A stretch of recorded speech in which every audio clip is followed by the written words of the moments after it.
Okay, so first of all, let me tell you a little bit about myself. My name is Anđelka Ducić, and I am a marketing director of a company called Symbiotica from Serbia.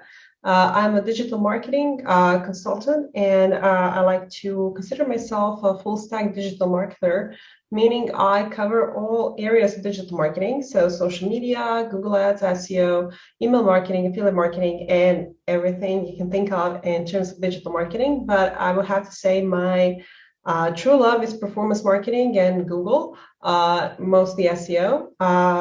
If for those of you that don't know, performance marketing is digital marketing that is focused on results and numbers, meaning that I like to focus on metrics, on conversions, on getting actual results for my clients. And that is something that every startup needs.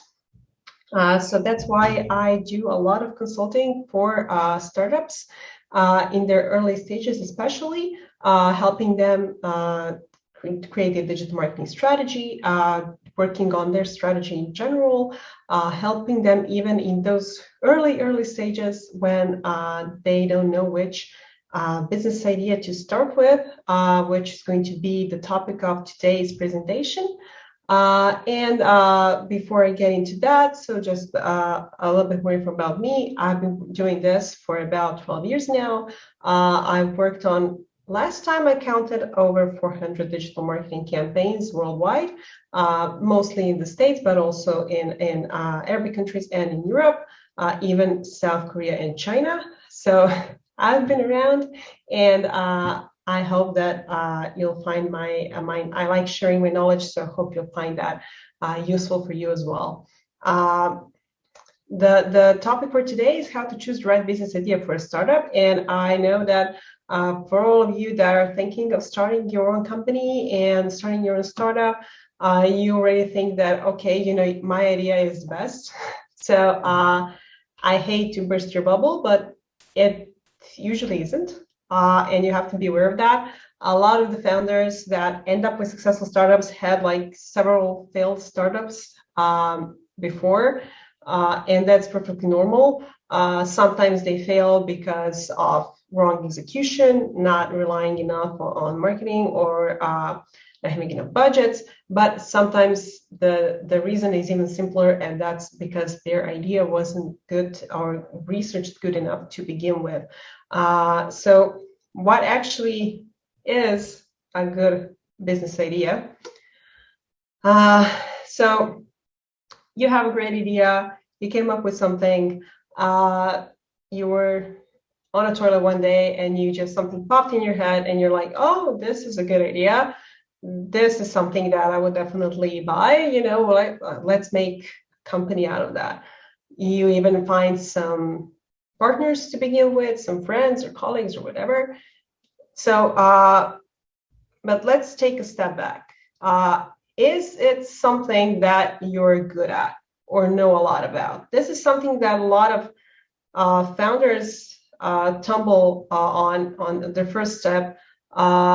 I wouldn't necessarily recommend starting a company about something you don't know a whole lot about. Sometimes it might work. You might get lucky, obviously, like we can all win a lottery, right? But most of us don't. So I wouldn't recommend going into something that you don't know a lot about. That actually translates into all areas of business. It goes the other way around. I see a lot of people from IT that made some money in IT, whether they're startup founders or have the agencies or even developers or whatever, and they decide to invest their money in something like maybe running their burger joint, and it usually doesn't end up so well, unless they have a partner that's actually from that area, from that industry, because they know nothing about running a burger joint. They know what kind of burgers they like to eat, but that's about it. So it goes the same way. Do you know a lot about what you're trying to build? You have to sell that idea to others. That means that you have to internalize that idea within yourself. Also, are you alone? So two heads are always smarter than one, right? So are you alone in your endeavor?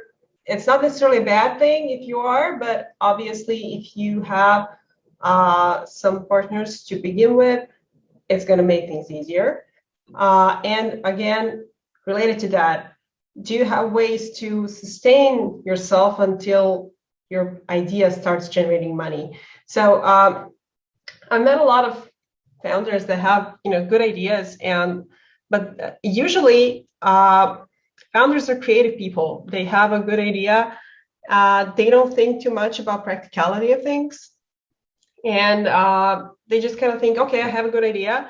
And that's like step one, idea, and like step two, profit. But like between the idea and profit, there is a whole bunch of stuff you need to do, including, creating the company and building a team and creating the product. Even if it's a digital product, it costs a lot of money.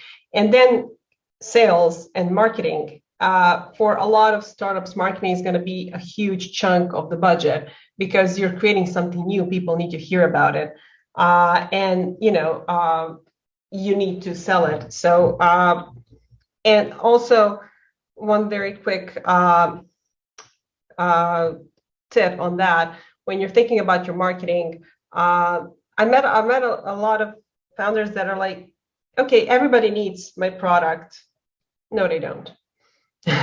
So unless you're selling air, no, they don't. Like even if you're selling something that's as important as like water, and everybody needs water, there are other water companies there, So no, not everybody needs your product, and don't go worldwide right away unless you have unlimited amount of money. It's gonna cost a lot.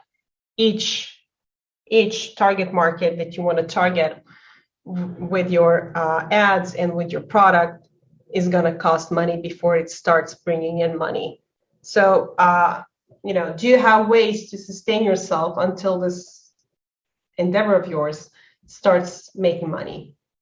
That's why a lot of founders usually work 2 jobs, so they have something else.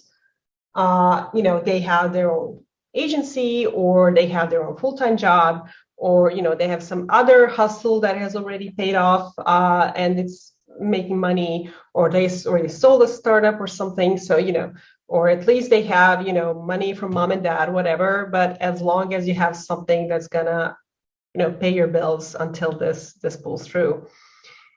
And also ask yourself, but really, really to ask yourself, are you really that motivated? Everybody likes being their own boss until they realize how hard it is to be your own boss.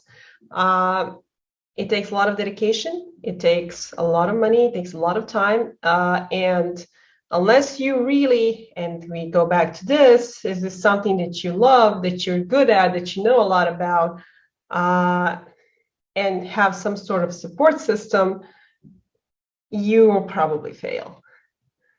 So there are more questions to ask yourself. So when you're thinking about that great idea that you have, ask yourself, is there competition in your space? So obviously so most of the people, when when they think about competition, they're like, I don't want to have any competition. But there is a very big disadvantage to not having competition and to entering an unoccupied marketplace. So, I mean, if you're entering, if there is nobody doing what you're doing, there is a big possibility that, either that was done before and is not important anymore, or like you are the first one there. And if you are the first one there, is it actually that good?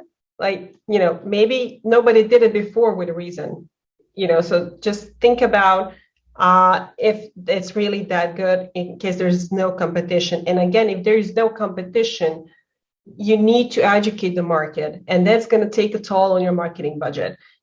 Because if people already know what a product is, you don't have to explain to them how the product works. You don't have to explain to them why they need the product. You just have to show why your product is better than your competitors. I mean, right? But if nobody knows about that product, you need to first educate people what it is, how it works, and why they need it. So that is gonna even take, that means it's gonna take even more time for you to start generating profit from your company. If there is competition, let's see, are they actually making money? That kind of feels self-explanatory, but people often forget about it. Is it actually viable?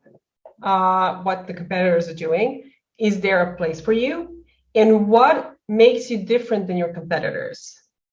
And it has to be something that's sellable. It has to be, you have to have a secret sauce that's gonna distinguish you from your competitors and make you stand out from the crowd. There is a theory in marketing. It's about cows, which is basically, in a hill in Switzerland where there's like a bunch of cows, just minding their own business in a field. The way to notice a cow is, if it's the purple cow, right, the little Milka cow, that the chocolate one. So you have to be the purple cow, the one that's going to be noticed, the one that's going to be recognized instantly. So is your idea any different from the competitors? And if so, why? And are you doing something better? And if so, how? And how you're going to present that to your target audience. Speaking of target audience, that's the next step in your in this whole mental exercise, right? Why? So sometimes people think that like all those like mission and vision the companies have are kind of a bunch of BS, right? Like, what is this? Why are you like doing this like whole philosophical thing? It's not about philosophy. It's about really what is your mission. Maybe sounds a little bit over dramatic, but why are you even doing this? So, I mean, obviously you're going to say, okay, I, want to make some money probably, and that's fine. I couldn't agree more. But what else? How are you going to sell it to the people? Are you improving their lives? Are you helping them solve a problem? Are you fulfilling some sort of emotional or physical need they have, a professional need? How are you going to communicate what your product is doing for them? It helps you answer these questions if you create in your mind who your ideal customer is. So it's a mental exercise that's in marketing called a buyer persona or a buyer avatar, meaning who is your perfect customer. Try to picture them in your head. Try to even give them a name. Try to picture them with a face. So my perfect customer is called Anna. She is from Germany and she lives in a big city and she likes to go out. She's in her late 20s and she probably has a dog or a cat, and she studied at a university and she's looking for a job. I'm just making things up right now, but you can already picture in your head how Anna looks like, what Anna does. And why is it important what Anna does? It's important because that way you'll know how to reach Anna. If she likes to go out, if she likes cats, if she likes dogs, you'll know how to reach her, what kind of websites she visits, where your ad might be placed that's going to reach Anna. Where, if you're renting out a billboard, where that billboard should be placed. Like if you are a guest on a podcast, what kind of podcast should it be? What should it be about? What would Anna listen? So knowing who your ideal customer is and how you can reach them is critical to starting a successful business. And if you can't figure out who your ideal customer is, that probably means you need to work more on your idea. You need to make it more concrete. And again, unless you really thought of something super revolutionary, in which case I really applaud you, but you probably didn't, and that's fine. Think about how your potential customers are solving their problem today. So, your product is solving a certain problem. How is it being solved today? And what makes your solution better? And try to communicate that. That should be your storytelling. That should be the story behind all this. Don't be afraid to talk to your potential customers. Once you actually get started with building your MVP or minimum viable product, do some market research, do some beta testing, ask people to give their feedback. That way you can improve your idea. It can evolve into something that maybe you haven't anticipated, and it can only be better if you really listen to your customers. Obviously, big thing is the budget. As I mentioned, huge chunk of your budget is going to go into marketing, but obviously even before marketing, there's going to be production costs involved. So even if your business is digital products need to be produced just like anything else, and also need to be scalable. There is a huge cost involved in development and then after that in marketing and customer support. So you need to have all that in mind. Even if you have if you have a team working remote, even if you don't have those sort of expenses in terms of like office space or whatever, it's still going to be a lot of money to actually build a viable product. So you should have a business plan in place, a financial plan in place before you get started. And one very important question you need to figure out from the start, whether yourself or with your partners, is are you going to be focused on trying to get investments, or are you going to be bootstrapping? That's a very important question. It determines which way you want to go.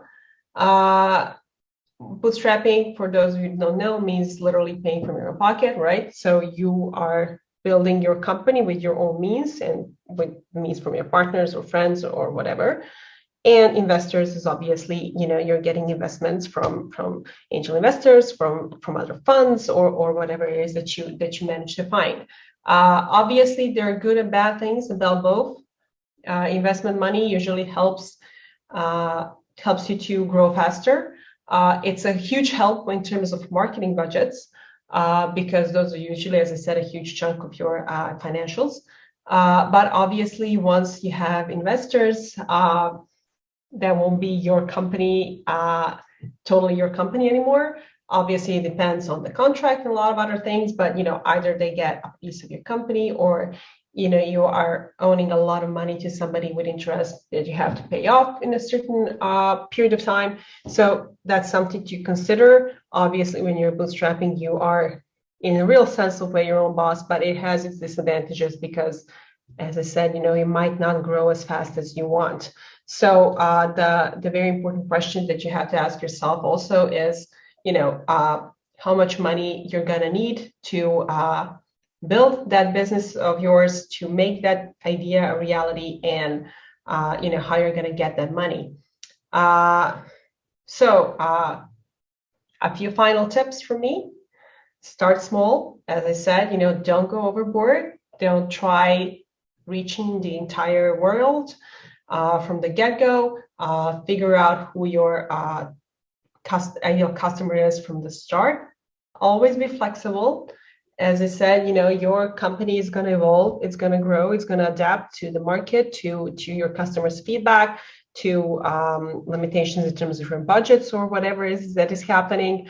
Every business is a live creature, and you should expect it to change and adapt and evolve. And if you're too rigid, you probably won't be able to build your business the way you want to.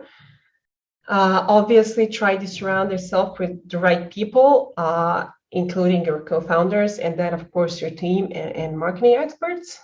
And as I already mentioned, don't be afraid of failure. Even though most of this time, I was telling you, that you can make a lot of mistakes when thinking about your startup. And obviously, I'm pretty sure most of you won't listen to me, and you'll still make those mistakes because that's how this goes. And if you read on a lot of famous founders and a lot of people that successfully build their companies, they usually had a lot of failures before that. And even, just regular, like, even people that are not in IT and are successful, they all had their fair share of failures. Most of the most famous actors had a fair share of failed auditions before they got the big part, right? Like J.K. Rowling, like she had like so many people reject Harry Potter before she managed to publish it. So, don't be afraid of failure. If you really believe in your idea and you did your fair share of research, give it a go. So, and obviously, good luck. So this is all I wanted to share with you today.